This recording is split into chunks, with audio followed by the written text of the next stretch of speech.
शर्मा जी, अरे आओ आओ आओ आओ, बैठो फोकट की अम्मा, आओ बैठो बैठो बैठो। हमने सुना है कि आपकी बेटी का जॉब लग गया है। हाँ, आपने बहुत सही सुना, लग गया है जॉब अच्छा खासा। बेटी तो पराया धन होती है, उसको जॉब में लगाने की क्या जरूरत, आपका ही टाइम पास होगा। लो कर दी ना नागिन वाली बात। मैंने सोचा था कि आप बहुत अच्छे से सुधर चुकी हो, लेकिन आप तो नागिन की रहोगी। अरे जो भी हो शर्मा जी, आप इस बात से छुटला नहीं सकते कि बेटे ही बुढ़ापे में सहारा रहते हैं, ना कि बेटी। ओहो फुगन की अम्मा, क्या आपके माँ बाप भी यही सोच रखते थे? वरना आप ही शादी के बाद रिश्ते नाते सब कुछ तोड़ दिए हो, ये सोच के कि मैं तो अब पराई हूँ, तो अब कोई माँ बाप नहीं है, ना कोई रिश्तेदार नहीं है, ऐसे सोच रखते होगे। आपके पास बेटे नहीं है ना, इसलिए आप ऐसा बोल रहे हो। अरे इस बैल बुद्धि को कैसे समझे, बेटी बेटे में कोई भेदभाव नहीं करना चाहिए। बेटा होता ना तब समझ में आता आपको। अच्छा ज्यादा उड़ो मत, मेरे लिए बेटी बेटा सब समान है। कितना बेटा बेटा बेटा बेटा बेटा बेटा कर रही हुए, यही बेटा कहीं बुढ़ापे पे अनाथ आश्रम में डाल के ना आ जाए।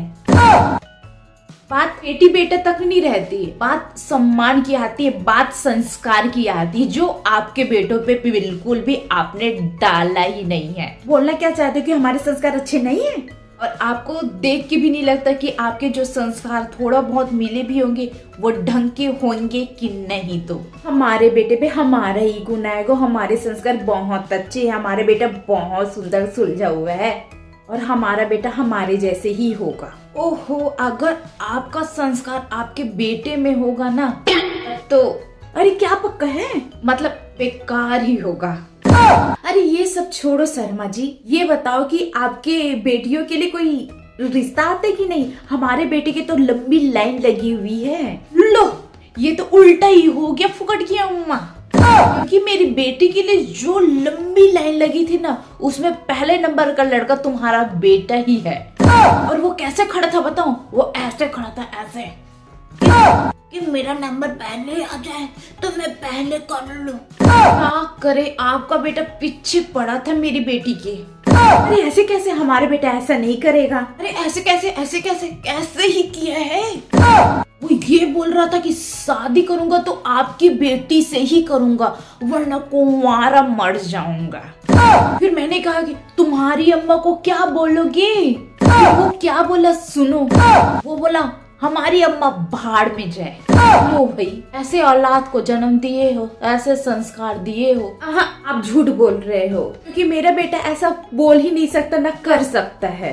अरे अब हमको क्या लेना देना है, तुम मानो ना मानो, तुम्हारा बेटा जाने, तुम जानो। हमारा बेटा लड़कियों से बात करना दूर, उसे देखना भी पसंद नहीं करता है। अच्छा ऐसा है, वो तो सोच भी नहीं सकता। तुम्हारे बोलने से ना कुछ बदल नहीं जाएगा फोकट की अम्मा।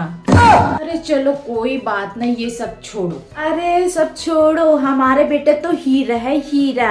ऐसे थोड़ी हमने उसका नाम हीरा बाबू रखा है, बोलने के लिए नहीं रखा है। हमारा बेटा हीरा है। हीरा बाबू? हीरा बाबू नाम तो मैंने पहली बार सुना है, उसका नाम हीरा बाबू है। हम तो उसको फोकट छाप लड़के के नाम से जानते हैं। बचपन से फोकट छाप नाम हमने सुना भी है, और ये हीरा कहाँ से आया नाम? हाँ तो इसमें हंसने वाली कौन सी बात है? वैसे फोकट की अम्मा, आप ना हीरे बाबू को बेच के ना फोकट की अम्मा से ना अंबानी बन सकती हैं।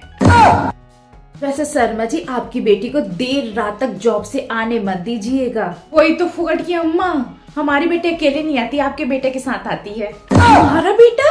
वही बोला कि मैं लेके आ जाऊंगा आंटी आपकी बेटी को, खतरा नहीं रहेगा। तुम बोले कि तुम्हारे पास कोई काम धंधा नहीं जो ये सब करोगे, तो बोला कि अब से यही हमारा काम है, तो क्या ही बोल सकती थी। ठीक है बोल दी। अरे शर्मा जी, हमारे बेटे हीरा है, हीरा, वो ऐसा कर ही नहीं सकता है। अरे फोकट की अम्मा, आपका बेटा सोना हो, चांदी हो, हीरा हो, जवाहरात हो, पीतल हो, कांसा हो, इसे हमको क्या लेना देना है, हमको क्या करना है? देखो, हमको जो बताना था वो हम आपको बता दिए, अब आपकी मर्जी क्या करना है क्या नहीं। हाँ हाँ, तो हम ये बोल देंगे कि ऐसा कुछ मत कर दे, क्योंकि कुछ दिन के बाद उसकी शादी है। हम क्या अंग्रेजी में बोल रहे थे जो आपको पहले समझ में नहीं आया? हाँ हाँ, तो ठीक है, आप भी अपनी बेटी को संभाल लो। अरे ओ, मेरी बेटी पहले से समझी हुई है और सुलझी हुई है, तो मेरी बेटी को कुछ मत बोलना। माफी का बेटा आता है ऐसे ऐसे कमर मटकाते हुए।